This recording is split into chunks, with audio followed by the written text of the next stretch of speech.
Kannur റേഡിയമായിരുന്ന K Naveen ബാബുവിന്റെ മരണത്തിൽ CBI അന്വേഷണം ആവശ്യപ്പെട്ട് കുടുംബത്തിന്റെ ഹർജി. പോലീസ് അന്വേഷണത്തിലെ വീഴ്ചകൾ എണ്ണി പറഞ്ഞാണ് കെ നവീൻ ബാബുവിന്റെ ഭാര്യ മഞ്ജുഷ ഹൈക്കോടതിയെ സമീപിച്ചത്. നിലവിലെ അന്വേഷണത്തിൽ തൃപ്തിയില്ലെന്നും പ്രതിക്ക് ഭരണതലത്തിൽ വലിയ ബന്ധമുണ്ടെന്നും ഹർജിയിൽ പറയുന്നുണ്ട്.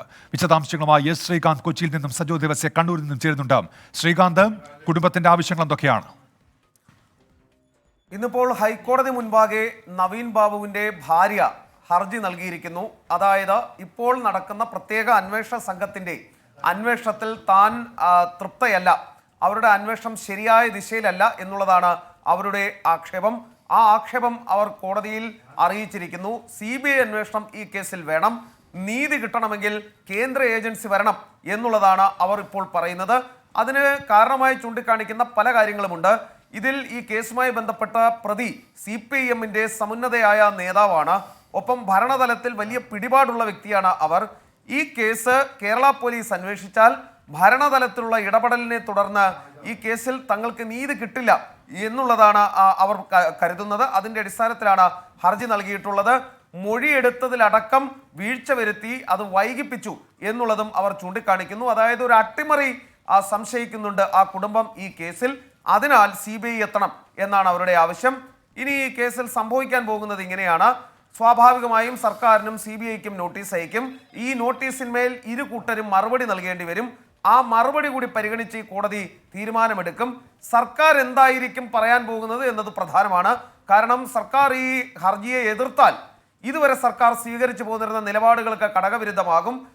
കുടുംബത്തിനൊപ്പമാണെന്നാണ് സർക്കാർ പറഞ്ഞിരുന്നത്, അതല്ല എന്ന് തെളിയും. ഇനി ഒരു പക്ഷേ അനുകൂലിക്കുകയാണെങ്കിൽ സുഗമമായി CBI അന്വേഷണം വരികയും ചെയ്യും. പക്ഷേ അത് സർക്കാർ എത്രത്തോളം അതിന് തുനിയും എന്നുള്ളതും കാത്തിരുന്ന് കാണണം. കാരണം കണ്ണൂർ ജില്ലാ പഞ്ചായത്ത് പ്രസിഡന്റായിരുന്ന PP ദിവ്യക്കെതിരെയാണ് ആരോപണം വന്നിട്ടുള്ളത്. അവരാണ് ആ കേസിലെ പ്രതിയും. ആത്മഹത്യാ പ്രേരണ മാത്രം അന്വേഷിച്ചാൽ പോരാ, അതിന് ചുറ്റിലുമുള്ള ഗൂഢാലോചനയടക്കം അന്വേഷിക്കണം. ഇതാണ് കുടുംബത്തിന്റെ ആവശ്യം. ആ ആവശ്യം അവർ മുന്നോട്ട് വയ്ക്കുകയും ചെയ്തിട്ടുണ്ട്. സജോ ദേവസ്യ കൂടി ചേരുന്നുണ്ട് കണ്ണൂരിൽ നിന്ന്. സജോ, ഈ അന്വേഷണ സംഘം പത്തനംതിട്ടയിൽ എത്തുന്നതും ആ കുടുംബത്തിന്റെ മൊഴിയെടുക്കുന്നതും ഒക്കെ നമ്മൾ കണ്ടതാണ്. നിലവിൽ എവിടെ വരെ എത്തിയിട്ടുണ്ട് ഈ സംഘത്തിന്റെ അന്വേഷണം? സജോ,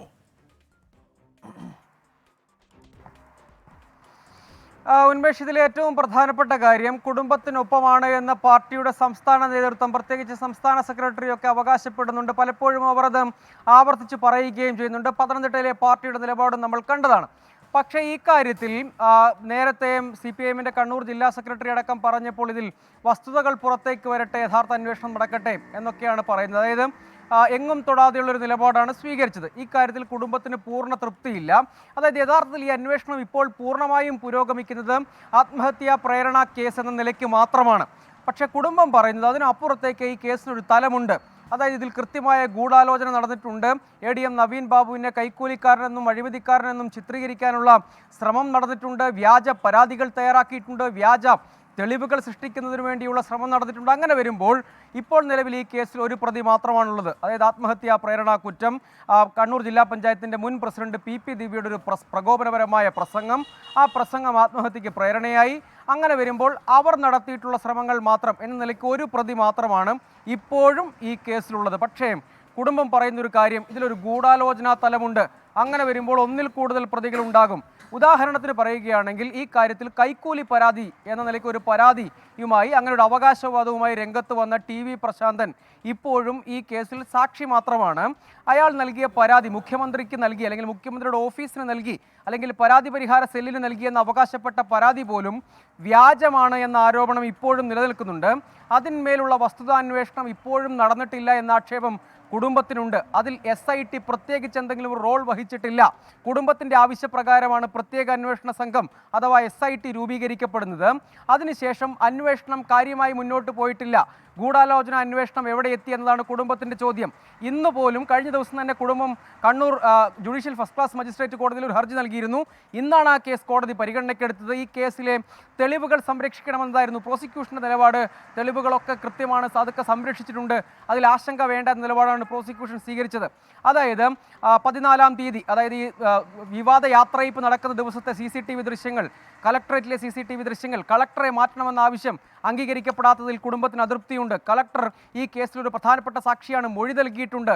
തന്നോട് കുറ്റസമ്മതം നടത്തി എന്നർത്ഥം വരുന്ന മൊഴി കണ്ണൂർ ജില്ലാ കളക്ടർ നൽകിയിട്ടുണ്ട് കോടതിയിൽ, അല്ലെങ്കിൽ അത് അന്വേഷണ സംഘത്തിന് നൽകിയിട്ടുണ്ട്, അത് കോടതിയിൽ എത്തിയിട്ടുണ്ട്. അതിനുശേഷവും കളക്ടർ ആ പദവിയിൽ തന്നെ തുടരുന്നു എന്ന ആക്ഷേപമുണ്ട്. അതുകൊണ്ട് ഈ കേസിൽ PP ദിവ്യയ്ക്ക് അപ്പുറത്തേക്ക്, അല്ലെങ്കിൽ ഒരു പ്രതിക്ക് അപ്പുറത്തേക്ക് അന്വേഷണം പോകുന്നില്ല. അങ്ങനെയുള്ള ആവശ്യങ്ങൾ സജോ തുടരുക. അത്തരമൊരു ഘട്ടത്തിലാണ് ഇപ്പോൾ കുടുംബം ഈ CBI അന്വേഷണം എന്നൊരു വാദം മുന്നോട്ട് വെക്കുന്നത്. ശ്രീകാന്ത് തുടരുന്നുണ്ട് കൊച്ചിയിൽ നിന്ന്. ശ്രീകാന്ത്, ഈ ഹർജിയിൽ കുടുംബം ആരോപിക്കുന്ന കൂടുതൽ വിവരങ്ങൾ കൂടി പുറത്തു വരുന്നുണ്ടല്ലോ. ഈ പോലീസിന്റെ ഇടപെടൽ സംബന്ധിച്ച് എന്തൊക്കെ സംശയങ്ങളുണ്ട് ഇപ്പോൾ കുടുംബത്തിനെന്നാണ് ഈ പുതിയ വിവരങ്ങൾ പുറത്തു വരുമ്പോൾ മനസ്സിലാക്കുന്നത്?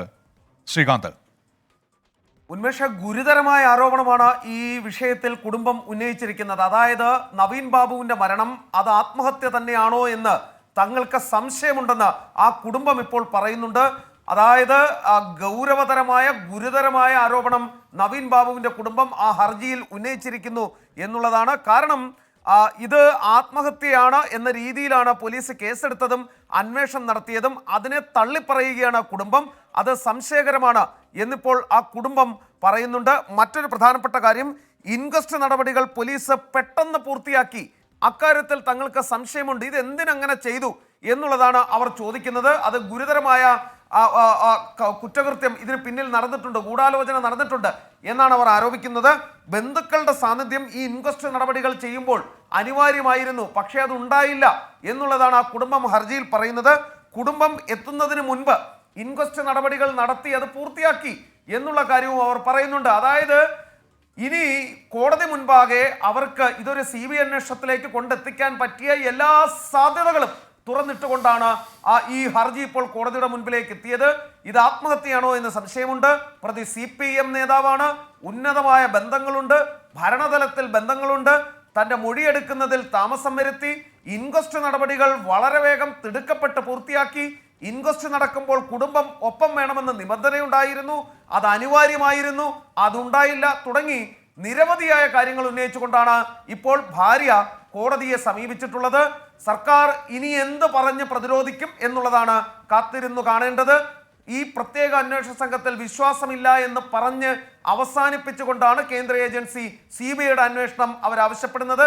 സർക്കാർ അതിനൊപ്പം നിൽക്കുമോ, അതിനെ എതിർക്കുമോ എന്ന് കാത്തിരുന്ന് കാണണം. CBI ഈ കേസ് ഏറ്റെടുക്കാൻ തയ്യാറാണ് എന്ന് കോടതിയെ അറിയിക്കുമോ എന്നുള്ളതും കാത്തിരുന്ന് കാണേണ്ടതാണ്. തുടരുക. ശ്രീകാന്താണ് ഇപ്പോൾ കൊച്ചിയിൽ നിന്ന് വിവരങ്ങൾ നൽകിക്കൊണ്ടിരിക്കുന്നത്.